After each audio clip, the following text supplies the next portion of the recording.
जी, पूर्व में पाप किए हैं, आपने लिखा कि अभी नवीन शरीर में इसका भोग क्यों करना पड़ रहा है? मतलब क्योंकि आप ही हो ना। आत्मा तो पूर्व में भी वही थी। मान लो जैसे आप पैजामा कुर्ता पहन के हमें पीड़ा दें और पैंट शर्ट पहन के घूमे, जब हम रिपोर्ट करेंगे तो पिटोगे तो तुम ही ना, तुम्हारा पैंट शर्ट थोड़ी बचा लेगा। नहीं कि आप कह दो पैजामा कुर्ता वाला तो और था, नहीं नहीं, तू ही पैजामा कुर्ता पहने था, तो तू ही पूर्व जन्म में शरीर धारण करके पाप करके आया है। अब वो शरीर छूट गया, अब ये शरीर मिला, तो है तो तू ही ना, तो तुम्हें ही तो भोगना पड़ेगा। महाराज जैसे आपके इस शरीर से तो कोई पाप बना ही नहीं आपसे। ये शरीर क्या है? कपड़ा। वसान से जीर्णान यथा विहाय, शास्त्र का ज्ञान होना चाहिए। ये आत्मा का कपड़ा है। आत्मा ने वो कपड़ा पहनकर पाप किया, लेकिन कपड़ा उतार कर आ गया तो भोक्ता कौन बनेगा? वही आत्मा। शरीर बदलने से तू नहीं बदल जाएगा। घाघरा चुनरी पहनकर ओढ़ करके गलत काम करो और फिर इसके बाद पैंट शर्ट पहन लो, तो जब पकड़े जाओगे तो थोड़ी गा क्यों हमने घाघरा चुनरी में किया था। नहीं, डंडा चलेगा। डंडा चलेगा कि नहीं चलेगा? तो उसी शरीर को सजा क्यों नहीं मिली? इसलिए कि बहुत बड़ा हिसाब है। जैसे आप थोड़ा 5 मिनट पाप करो, इसके बाद पूरे जीवन भर सजा भोगनी पड़ेगी। तो अगर हम प्रश्न करें कि 5 मिनट पाप किया तो 5 मिनट सजा दे दो, पूरे जीवन क्यों सजा भोगनी पड़ेगी? यही इसीलिए कि पाप कर्म का फल बहुत लंबा होता है। तो अनेक जन्मों से हम पाप करते चले आ रहे हैं।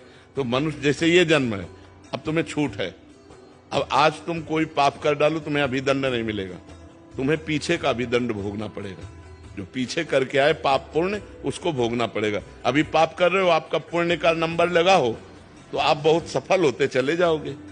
तो आपको लगेगा कि पाप कर्म कर रहा हूं, बड़े मौज से रह रहा हूं। मौज से नहीं रहे, तुम्हारे पुण्य कर्म इस समय लागू हो गए, इसलिए मौज है। और जिस समय पुण्य कर्म खत्म हुए और ये वर्तमान का पाप और पूर्व का पाप कनेक्शन, तो ब्लास्ट हो जाएगा।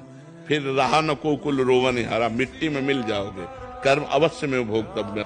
अच्छा, आत्मा वही होती है, जीव शरीर बदलता रहता है, इसलिए उसको भोगना पड़ता है। महाराज दुर्घटना में सभी एक साथ क्यों मरते हैं? जैसे विमान क्रैश। कर्म का संयोग मिल जाता है।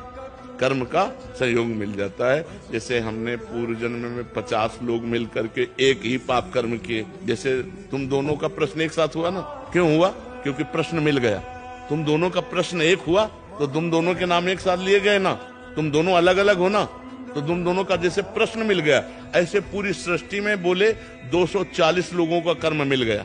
अब वही 240 उसमें बैठा ले जाएंगे जो एक साथ भस्म होंगे, उनका कर्म मिल गया। और तो पूरी सृष्टि के कर्म संयोग जब मिलते हैं तो जो जहां का होता है वो आकर के वहीं आकर के संपन्न हो जाता है। बड़ा सिस्टम विचित्र है, सरकारी सिस्टम है। क्योंकि भगवान त्रिकालज्ञ है ना, वो सब देख रहे हैं, इसलिए बहुत होश से कर्म करो, बहुत संभल कर कर्म करो, पाप कर्म ना बनने पावे। मान लो 50 आदमी को एक ही जगह मरना है, अब कोई दिल्ली से आ रहा है, कोई बंबई से आ रहा है, कोई, अब वहीं 50 आके मिलेंगे, वहीं मरेंगे। ये है कर्मों का बड़ा जाल बिछा हुआ।